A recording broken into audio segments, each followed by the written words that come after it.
오늘은 열왕기상 15장 아비암과 아사입니다.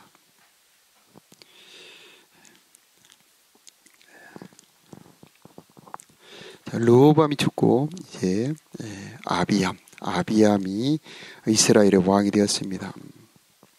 아비암은 3절의 평가가 그의 아버지가 지은 모든 죄를 그대로 따라했습니다. 아비암은 그의 조상인 다윗과는 달리 그의 하나님 여호와께 충성하지 않았습니다. 온전하지 않았습니다.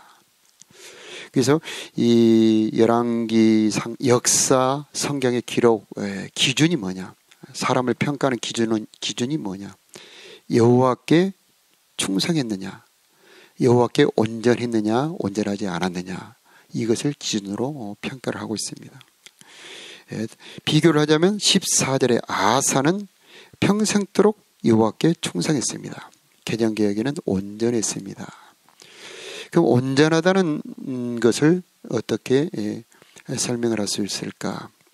우리가 잘 아는 말씀, 너희 하나님 여호와는 유일한 하나님이시니 너희는 마음을 다하고 목숨을 다하고 뜻을 다하고 성품을 다하여 주 너희 하나님을 사랑하라. 바로 이 말씀에 충실한 사람을 온전하다. 가장 충실했던 사람은 다윗. 그 다윗의 신앙, 그 다윗의 길로 가는 사람을 온전하다라고 평가를 하고 있습니다. 아비야는 그러나 4절에 보면 하나님 여호와께서는 다윗을 위하여 예루살렘을 지켜주셨습니다. 그리고 그의 아들이 예루살렘에서 왕위를 이어가도록 해주셨습니다. 이 말씀은 참 복음이 들어있습니다.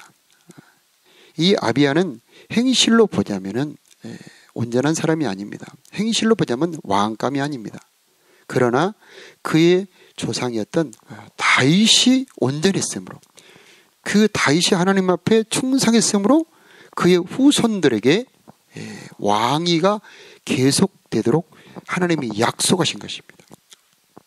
자, 우리들도 마찬가지입니다. 우리 자신의 행실로 보자면 우리가 하나님의 아들 될 자격이 없습니다. 여러분의 삶을 가만히 돌이켜 보십시오. 우리가 하나님의 자녀라고 정말 내놓을 만한 것이 그리 많지 않지 않습니까?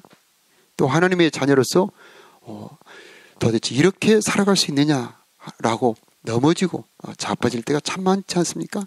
그러나 우리는 예수 그리스도로 말미암아, 예수 그리스도의 십자가의 공로로 말미암아 그 이름을 영접하였으므로 하나님의 자녀라고 하는 하나님의 신분, 하나님의 구원의 신분을 계속 유지할 수가 있는 것입니다. 그래서 우리는 비록 넘어지고 자빠졌다 할지라도 의롭다 하시는 분은 하나님이시니 누가 정죄하리요 하면서 복음 위에 굳게 서서 흔들리지 말고 요동치 말아야 됩니다. 자기를 바라보고 흔들리는 사람이 있습니다. 내가 오늘 어제도 화를 냈는데, 내가 어제도 또 나쁜 생각을 했는데, 또 내가 어제도 하나님의 뜻대로 살지 못했는데 하면서 그래 놓고도 어떻게 내가 하나님의 자녀라고 말할 수 있겠냐? 내가 그래 놓고 어떻게 교회의 직분을 맡을 수 있겠냐? 이렇게 자기 정죄감에 빠지는 경우가 많이 있습니다. 그러나 하나님은 택하신 자들에게 은총 베풀시기를 그치지 않습니다. 왜냐? 우리가 예수 그리스도의 이름을 영접해서 하나님의 자녀가 되었기 때문입니다. 이 아비야에게 또 그 뒤에 계속 남왕국의 20대의 왕이 내려갈 때에 선한 왕보다는 악한 왕들이 많았습니다. 그래도 왕위가 계속 내려가게 했던 것은 다윗과 맺은 하나님의 은총의 언약 때문이었습니다. 우리도 마찬가지입니다. 예수 그리스도를 통해서 주신 이 새 언약의 말씀, 은총을 베풀겠다. 예수를 영접한 자들에게는 내가 그 택한 은총을, 내가 은총 베푸기로 작정한 것을 그치지 않겠다라는 하나님의 약속대로 우리들에게 계속해서 은총을 베풀어 주시는 것입니다. 그러므로 우리는 보혈의 공로를 의지하고 혹시 내가 넘어졌다 할지라도 흔들리지 말아야 됩니다. 구원의 확신, 결코 이것을 흔들리지 말고 그 믿음 위에 굳게 서는 우리들이 되어야 하는 것입니다. 그러나 하나님께서는 그 죄 가운데 사는 것을 기뻐하는 것은 결코 아닙니다. 하나님께서는 구원받은 하나님의 자녀, 하나님의 백성들이 새 사람이 되어서 의로운 자, 경건한 자, 하나님의 뜻대로 사는 자가 되기를 원하고 계시는 것입니다. 그래서 우리는 하나님이 은총 베푸신 그 목적을 알아야 됩니다. 왜 나에게 이 구원의 은총을 베풀었는가? 왜 제3의 은총을 주셨고 새 생명을 주셨는가? 그 은혜 베푸신 그 목적을 알고 그 은혜를 기억하고 열매를 맺어야 됩니다. 이 아비야는 북이스라엘의 왕 여로보암과 굉장한 전쟁을 벌였습니다. 그래서 2대1의 수적인 열세에도 불구하고 여로보암을 치명타를 입힙니다. 그래서 여로보암에게 큰 승리를 이뤘습니다. 그런데 이 본문에는 그 아비암이 여로보암에게 승리했다는 기록을 하지 않고 있습니다. 역대하에 보면은 기록을 하고 있습니다. 자, 이것을 보면은 하나님께서 평가하는 기준은 사람이 평가하는 기준과 다르다는 것을 알 수가 있습니다.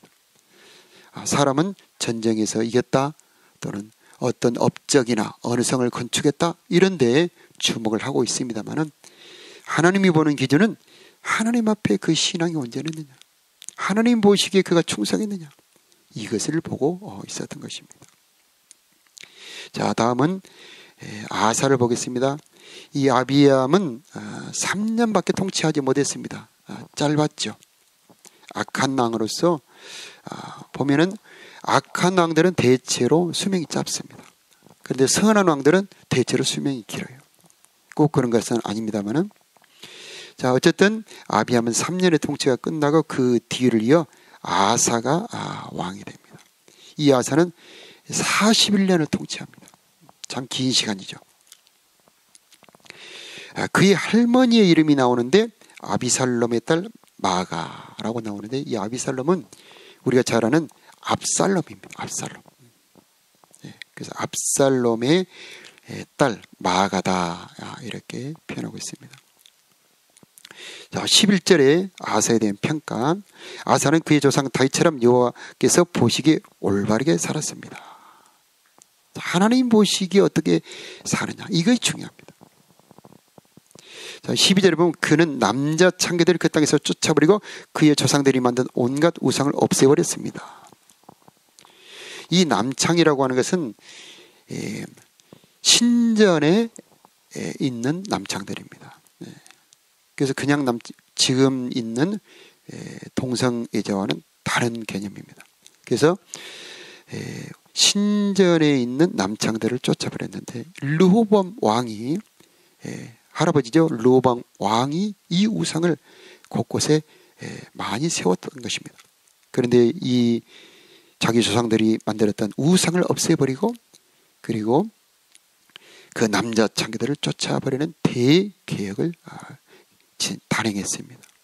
특히 13절에 보면 그의 할머니 마가는 더러운 아세라 우상을 만들어 가지고 있었는데, 아사는 그것 때문에 마가를 왕비의 자리에서 쫓아냈습니다. 좀 엄청난 계획이죠. 자기 할머니는 왕이라도 자기의 어머니 또 자기 할머니를 건드릴 수가 없습니다. 그런데 이 아사는 부모를 넘어갔습니다. 이것이 아사의 신앙을 높게 평가하는 하나님의 그 점수입니다. 우리의 신앙을 방해하는 것들이 여러 가지가 있는데, 바로 나의 혈육 친척이 방해할 때 우리는 그걸 넘어가기 참 어렵습니다. 내 아내, 내 남편, 내 자식이 믿음을 방해하고 믿음을 비난하고 또 우리의 믿음을 잘못되게 이끌어갈 때 우리는 참 이 장벽을 넘어가기 어려운데, 아사는 이 부모라고 하는 장벽을 넘어갑니다. 우리가 아는 것처럼 아세라 상은 쾌락의 신입니다. 쾌락을 섬기는 이 아세라 우상, 옛날에만 있는 것이 아니고 오늘에도 있죠. 이것을 가장 가까운 사람이 이런 우상으로 나를 미혹할 때에 내가 과연 이런 장애물을 뚫고 여전히 하나님만을 섬길 수 있을까? 그래서 우리는 아사의 신앙을 높게 평가할 수가 있습니다. 그래서 왕비의 자리에서 쫓아내고 그의 우상을 부수어서 기드론 골짜기에서 태웠습니다. 이 기드론 골짜기는 굉장히 신앙적으로 중요한 장소죠. 여기는 회개의 자리고 우상을 부서뜨리는 장소. 이것은 골로새서에서 말씀한 것처럼 오늘날의 우상은 탐심이라고 그랬습니다. 재물의 욕심, 권력의 욕심, 또 인정받고 싶은 욕심, 이 여러 가지 욕심을 부서뜨리는 장소, 그것을 불태워버리는 장소, 그것이 바로 기드론 시냇가가 되는 것입니다. 그래서 14절에 아사는 평생토록 여호와께 온전했다, 충성했다. 우리는 신앙이 평생토록 변치 않고 여전히 충성한다는 것, 이건 결코 쉬운 것이 아닙니다. 그러면 왜 아사는 평생토록 여호와께 충성했을까? 이 아사에게는, 여기는 기록되어 있지 않지만은 역대하에 보면은 그에게는 멘토가 있었습니다. 선지자. 자, 그래서 우리 열왕기상하, 역대기상하에 선지자의 역할이 얼마나 중요한지를 알 수가 있습니다. 오데스의 아들 아사랴라고 하는 선지자가 있었습니다. 이 아사랴의 말을 듣고 그는 개혁을 단행합니다. 평생 이 아사랴의 신앙의 지도를 받습니다. 오늘날도 마찬가지죠. 내가 누구의 지도를 받느냐? 성령이 충만하고 하나님의 말씀을 바로 전하고요, 사랑하는 그런 멘토가 해주는 말, 이것은 생명과도 같은 것입니다. 그래서 이 유다를 아사가 하나님의 뜻대로 통치할 수 있도록 하는 결정적인 역할을 했던 사람, 바로 그 사람은 오데스의 아들 아사랴였던 것입니다. 자, 그러나 아사에게도 약점이 나오고 있습니다. 산당만은 없애지 않았다. 산당은 우리가 아는 것처럼 오직 택한 장소에서만 예배를 드리고 오직 택한 곳에만 신앙을 해야 된다라고 하는 하나님의 법을 어기는 것 중에 하나입니다. 그래서 이 산당을 없애라는 것은 순수한 신앙, 섞이지 않는 신앙을 말합니다. 신앙도 보면은 여러 가지 섞이는 게 있습니다. 기독교 같지만은 깊이 들어가 보면 순수하지 않는 기독교들이 있어요. 그래서 내 신앙을 순수하게 보존하는 것, 그것이 중요한데 어느 정도 섞이는 것을 용납을 했지만, 그러나 아사는 하나님 앞에 충성했다라고 하는 겁니다. 자, 그 뒤에 이 아사와 바사의 전쟁 이야기가 나옵니다. 아사는 바사가 공격을 했는데 아주 요충지 라마라고 하는 것을 점령을 하고 교통을 차단하기 위해서 거기다 성을 쌓고 있을 때에 아사는 자기 성전의 보물과 왕궁의 보물을 다 가지고 북쪽에 있는 아람 나라 왕 베나다드에게 보내고 베나다드의 용병을 빌려옵니다. 그래서 남쪽에는 유다가 있고 그 북에는 이스라엘이 있는데 그 북쪽 더 위에가 아람이라고 하는 나라가 있는데 그 아람이라고 하는 나라의 군대를 동원해서 북쪽에서 공격하도록 한 겁니다. 그러니까 이제 북이스라엘의 바사가 남쪽을 공격하다가 돌이키고 북으로 올라갔던 것입니다. 여기서 보면은 이 아사의 부족한 신앙을 볼 수가 있습니다. 다윗과 비교를 해보면은 다윗은 일생 전쟁한 사람이죠. 무수한 전쟁, 무수한 적군이 다윗을 공격했었지만은 다윗은 흔들리지 않았습니다. 하나님을 알았기 때문이죠. 하나님은 만군의 하나님 여호와입니다. 전쟁에 능한 여호와죠. 다윗은 자기 힘으로 싸운 것이 아니고 도우시는 하나님을 힘입어 싸웠던 것입니다. 그런데 아사는 그 하나님을 잊어버린 겁니다. 그 하나님을 몰랐던 것입니다. 그러니까 이 북에서 내려오는 그 엄청난 군대를 보고 겁에 두려움에 잡힌 겁니다. 그래서 어떻게 하면은 저 군대를 이길 수 있을까? 하나님을 모르는 때에 인간의 방법을 쓰게 돼 있죠. 우리도 그렇지 않습니까? 우리 찬송가 옛날 338장에 보면은 마귀들과 싸울지라 죄악 벗은 형제여 구주 예수 그리스도 너를 도우려고 그 심판을 벌리고 내 곁에 있도다. 그런 찬송이 있지 않습니까? 그래서 우리 하나님께서 우리를 도우시려고 우리 곁에 있다는 것을 우리는 기억해야 되는 것입니다. 도단성에 있던 엘리사와 그의 시종 게하시는 차이가 있습니다. 게하시는 눈이 가려져서 보지 못합니다. 그래서 아람 군대만 보지요. 그런데 엘리사는 눈이 열려서 아람 군대가 오는 것도 알고 있습니다. 그러나 그 아람 군대보다 더 강한 하늘의 군대, 불말과 불병거가 자기가 살고 있는 도단성을 두르고 있는 것을 보는 것입니다. 그래서 게하시가 선지자여, 주인이여, 큰일 났습니다. 아람의 군대가 이렇게 도단성을 포위하고 있습니다 할 때에 두려워 말라. 저희와 함께한 자보다 우리와 함께한 자가 더 많다 하면서 여호와여 이 종의 눈을 열어 보게 하옵소서 하니 게하시가 눈을 열고 보니 불말과 불병거가 도단성을 두르고 있었습니다. 이스라엘 또 유다에 하나님의 약속이 있습니다. 내가 너희와 함께 거하며 너희를 결코 버리지 아니하리라. 적군이 쳐들어왔을 때에 너희는 성전에 와서 기도하라. 그렇게 하나님이 약속해 주셨습니다. 하나님께서는 이 유다를 보호하기 위해서 하늘의 군대와 하나님의 크신 팔을 보내주실 준비가 되어 있고 그 나라에는 하나님의 군대가 이미 와 있습니다. 그런데 아하사는 그것을 보지 못하죠. 그래서 역대하에 보면은 선지자 하나니가 와서 아하사 왕을 책망합니다. 왕이시여, 왕이 아람의 군대를 의지하였으므로 여호와께서 그 아람의 군대가 왕의 손을 벗어났나이다. 그 전에 구스의 군대가 쳐들어왔을 때 그 군대가 많았지만은 왕께서 여호와를 의지하였으므로 이 구스의 군대를 이기게 하셨나이다. 하나님께서는 온 땅을 두루 감찰하사 전심으로 자기를 향하는 자들에게 능력을 베푸시나니 왕이 망령되게 행하였습니다.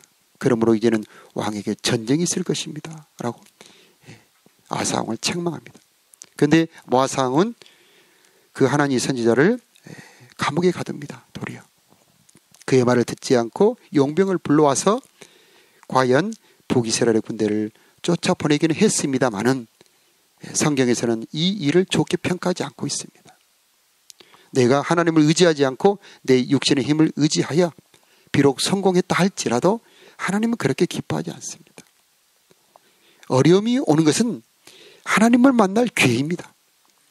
내게 전쟁 같은 두려운 일이 생길 때는 크신 여호와의 손을 경험할 기회가 되는 것입니다. 그런데 다윗은 언제나 그것을 경험했었어요. 나의 힘이 되신 여호와여 내가 주를 사랑하나이다. 그때마다 하나님은 도와주십니다. 내가 여호와를 힘입고 적군의 머리를 밟고 뛰어넘나이다. 담을 뛰어넘나이다.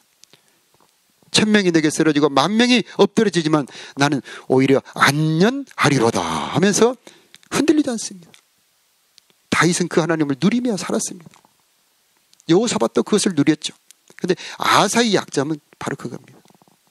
아하사는 평소에는 하나님을 충성했습니다. 하나님을 의지했습니다. 그러나 어려운 일이 생겼을 때, 전쟁이 왔을 때 도우시는 하나님을 잊어버렸던 것입니다. 우리는 도우시는 하나님을 잊어버리지 않기를 바랍니다. 우리를 도우시려고 하나님이 우리 곁에 계심을 믿어야 하겠습니다. 세상 끝날까지 내가 너희와 항상 함께하리라. 네가 물 가운데로 갈지라도 물이 너를 침몰치 못할 것이고 불 가운데로 갈지라도 불이 너를 사르지도 그을리지도 못하리니 나는 너의 하나님 여호와니라 라고 말씀하고 있습니다. 우리는 그 하나님을 의지하고 어려움이 올 때 솔로몬이 성전을 지었을 때 약속했습니다. 적군이 쳐들어왔을 때 성전에 와서 기도하라.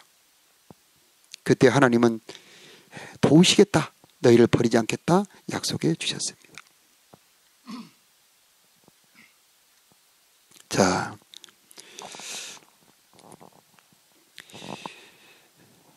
우리는 역사서에서 여러 왕들을 보게 되는데 그 여러 왕들의 연약함, 죄를 보게 됩니다.